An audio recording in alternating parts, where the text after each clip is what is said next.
Now let's talk about muscle mass because that's important too, right? Whether we're just talking about, the dad bod and trying to maintain your physique as you age so that you age more gracefully. You can still play soccer, football, hockey, whatever with your boys or your girls, with your kids. You want to stay strong for as long as you can, right?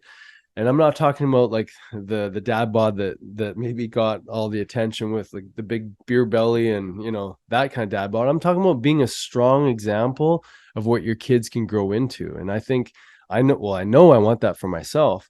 I want that for my kids now and for when they get older, but I want to be an example of what it means to stay healthy for as long as possible. So I want to reframe the dad bod and how do we optimize our hormones to meet the demands of the physical body so we don't buy into this idea that, oh, we're getting older so we can just fit into that big bellied, flabby arms, loose gut, saggy pants kind of version of ourselves. We can actually, and this has nothing to do, or maybe a little bit to do with vanity, but really more a call to action of like, you know how do you see yourself internally? How do you see yourself externally? How do you want to show up for your kids, your wife, your family, your community? Do you really want to be a shining example of what's possible, or are we just going to go with the status quo and just become complacent with our health? And I think that addressing this through a lens of DHEA and muscle building is important. So what do we know about this? One could supplement it in if you're in the US. Here in Canada, it has to be prescribed to you. It would make sense to look at or get an assessment of what your DHEA level is at. So that, blood, urine, or saliva. Basically, for us, we always check blood when we're doing an initial assessment on someone. We want to know someone's lifestyle markers, which would be inflammatory markers, to lipid panel, cardiovascular health, all that stuff, insulin levels. But we also want to know your hormones. We definitely want to know your testosterone, insulin, DHEA, estrogen.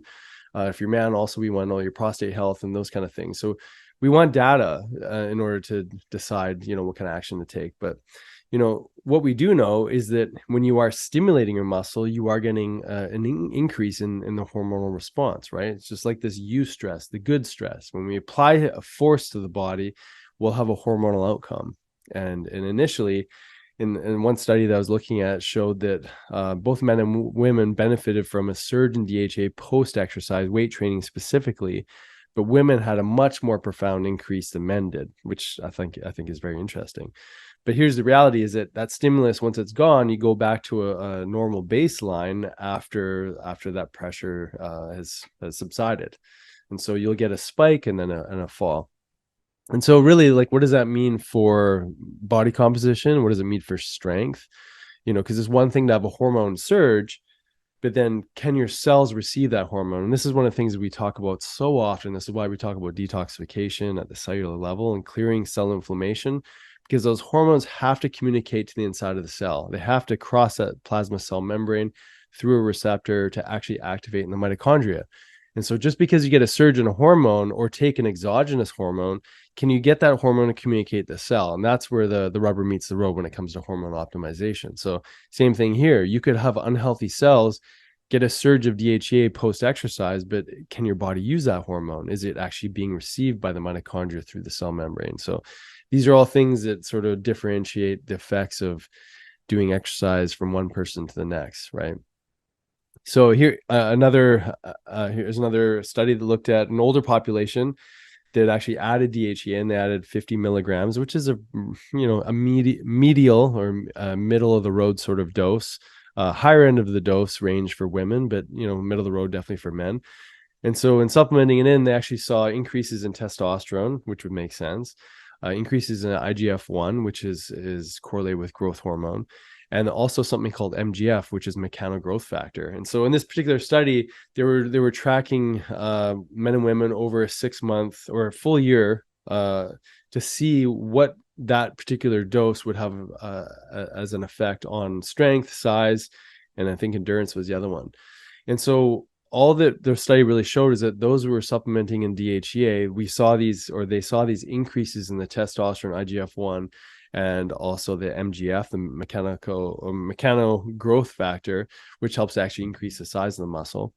but they saw that where it really played a role was on that 1 rep max. And so not necessarily like how much you can do over like many reps, but really that 1 rep max. So they're able to push more weight as a result of the DHEA supplementation, and probably as a result of these stimulus. And so it's important to think about this.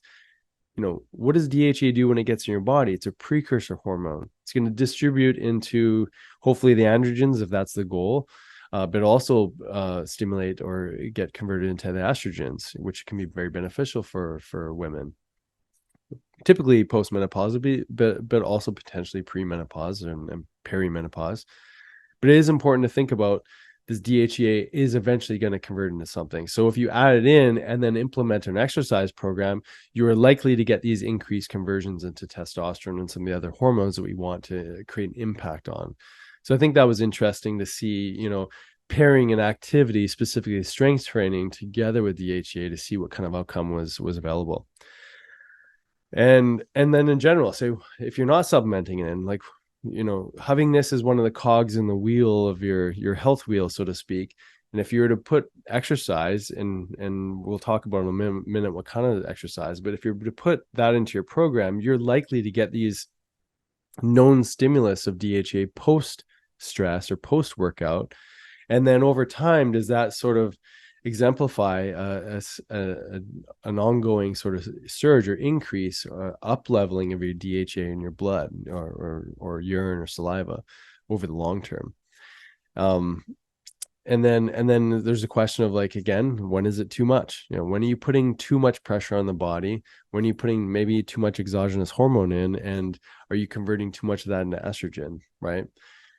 We have to be mindful of dose and application and force and timing with everything we do, right? So but this is why we also encourage exercise variation. So a lot of the research on DHEA correlates back to muscle strength through weightlifting. But if we look at, and that's great, I think, looking through the lens of the androgenic or anabolic system. So having a stress stimulus, having this a release of the hormone, having this stimulus for muscle growth through testosterone, MGF, and IGF-1, I think that's great. But then we also want to think about DHEA in this world of the adrenal system. So if we're really pushing ourselves to excess with spending way too long in the gym, as an example, or spending every workout on an exercise bike and just pushing it to like maximal effort on a daily basis. So maybe like zone 3 or 4, depending on which scale you might use for exercise tolerance. If we keep pushing ourselves to such a high degree on a daily basis, does that work for us? Or what we typically see in practice is, if when people have the gas pedal down for exercise and they keep doing the same thing over and over again at really high intensity, you really start to burn yourself out. And so the long-term effect of that might be a lowering of DHEA, right? A heightening cortisol, but eventually, as we discussed in the last podcast, you can get a real flattening to cortisol and DHEA together. So your adrenal health can really decline as a result of too much exercise, too much force applied too often, and that can create issues for people.